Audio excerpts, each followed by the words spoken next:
tá? Outros títulos judiciais que a gente tem que são, quais são aí? O inciso 3º.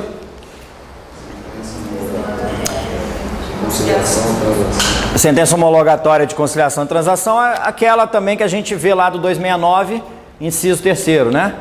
O inciso 5 aí.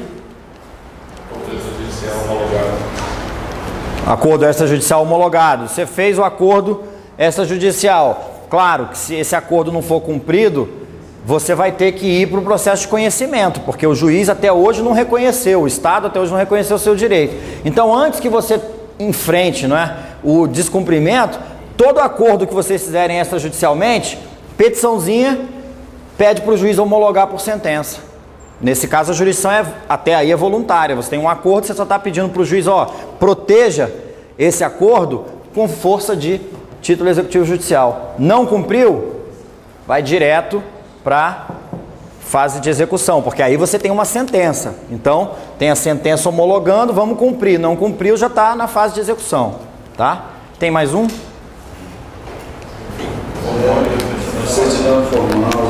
De partilha. Isso aí é quando você faz o divórcio e depois que você determina, né, ali a partilha dos bens, você pede para extrair a certidão de partilha.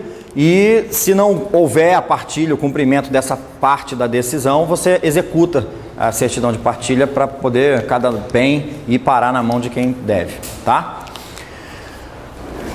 Extrajudicial, vamos lá para o 585 do Código. Vocês vão ver que acima do 585 tinha o 584, que foi revogado justamente pelo 475N. Ele sumiu daí. Antes estava...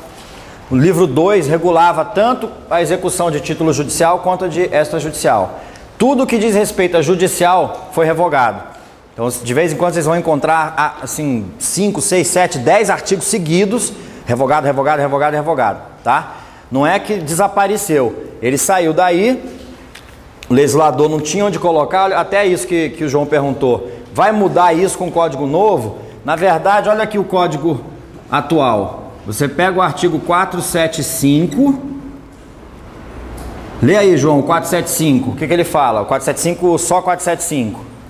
São títulos executivos judiciais, a sentença proferida... Não, 475, só o 475, antes das letras. Ele vai falar de duplo grau de jurisdição obrigatório, né? Está sujeito ao duplo grau de jurisdição. Tá bom, não precisa nem subir mais. Duplo grau de jurisdição. Olha agora o 476. O que ele fala?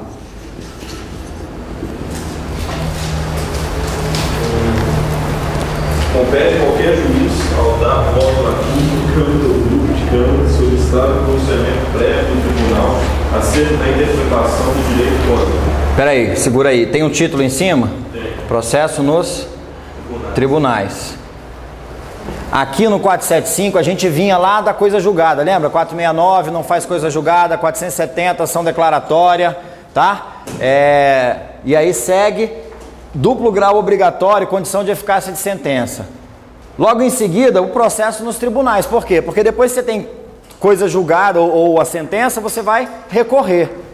Artigo 500 e pouco, recursos, tá? No código. Olha o que o legislador fez. Ele foi lá no livro 2, tirou os artigos que falam de execução de título judicial, mudou um pouco o procedimento.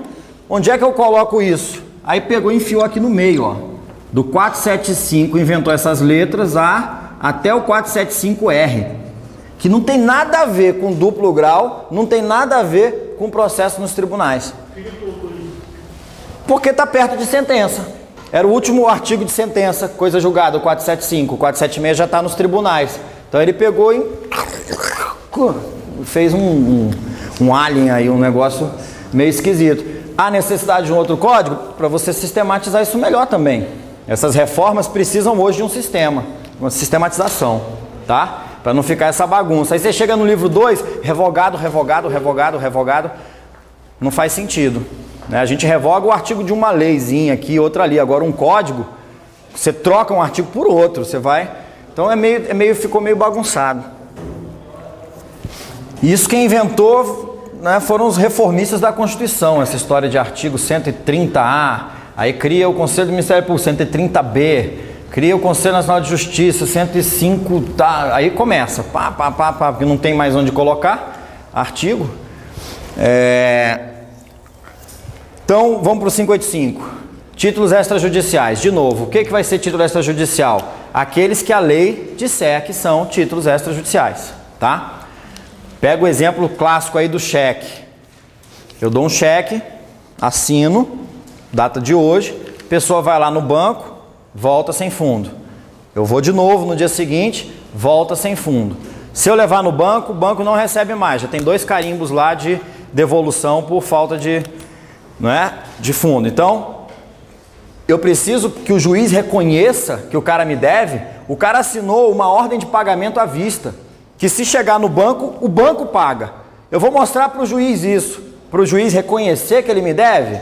Não, eu vou mostrar para o juiz, pedindo para o juiz forçar o devedor, aquele que emitiu o cheque, a pagar, tá? Agora, por que o cheque vai direto para o processo de execução?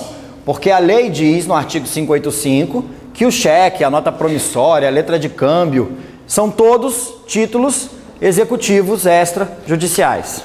São extrajudiciais porque eles não são reconhecidos por meio de uma decisão judicial ou de natureza semelhante, tá? Esse é o inciso 1, né, do 585. Agora, se a gente pegar,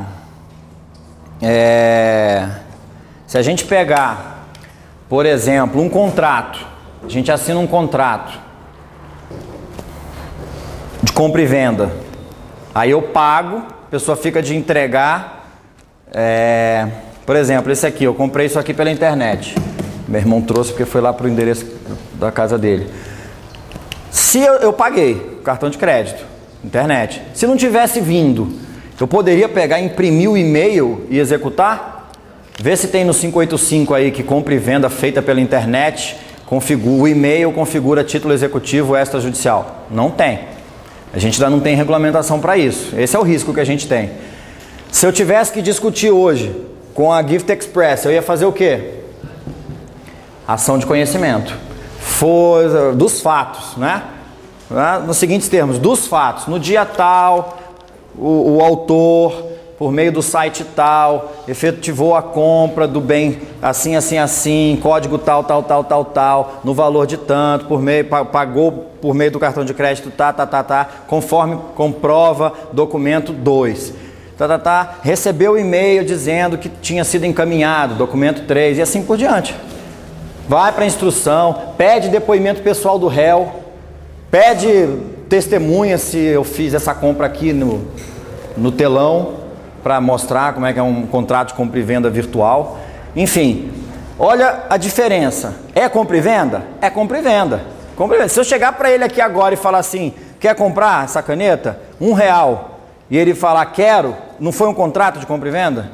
Foi um contrato de compra e venda. Agora, é claro que eu não posso executar esse contrato verbal sem passar antes por um processo de conhecimento em que eu arrole vocês como testemunha desse contrato, para que o juiz profira uma sentença, eu tenho o título executivo, que vai ser judicial, e eu vou para o cumprimento de sentença, não é?